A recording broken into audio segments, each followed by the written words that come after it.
She also spotlighted efforts to defend farmers and ranchers, including the dismissal of charges against South Dakota ranching family Charles and Heather Maud, and how USDA launched a new portal to report similar injustices, receiving over 100 submissions in just days. Well, the government has dropped federal criminal charges against the couple, which had been placed by the previous administration, claiming that they stole federal land for personal use. Well, now the matter is returned to where things stood before charges were brought on, trying to find a solution to the boundary dispute. Roger McEowen with the Washburn School of Law joins us now to review an avenue to solving this type of problem. As always, Roger, what a pleasure to have you here to break this down for us. The Small Tracts Act provides a mechanism for the U.S. Forest Service to settle land disputes. There's a lot involved here. Tell us about this.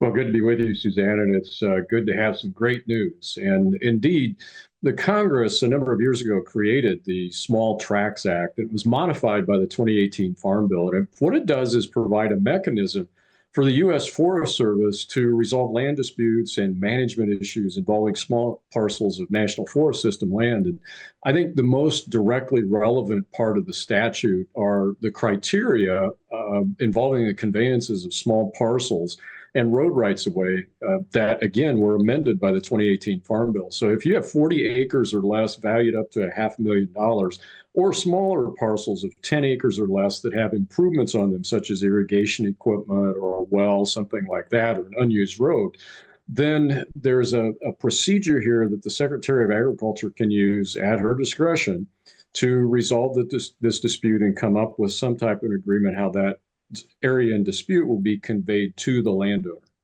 Well, this is interesting when it comes to unintentional encroachment. You said 40 acres or less.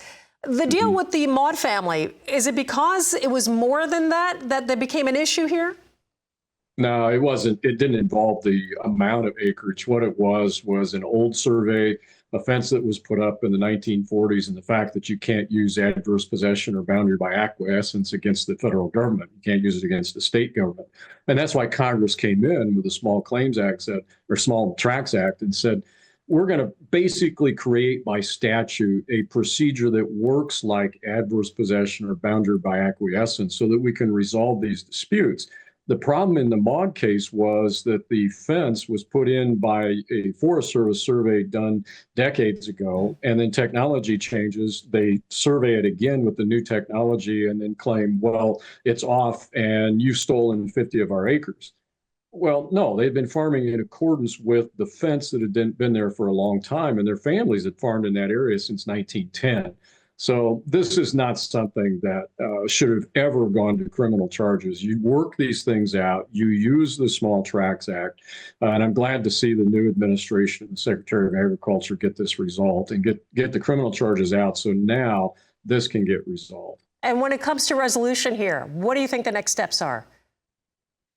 Well, the hope is that the government will work out a solution privately and negotiate something privately. The Small Tracts Act is a backstop to that. It's kind of a relief valve, I would call it, for the Secretary of Agriculture to use if negotiations between the Mauds and the Forest Service don't result in a good resolution for them.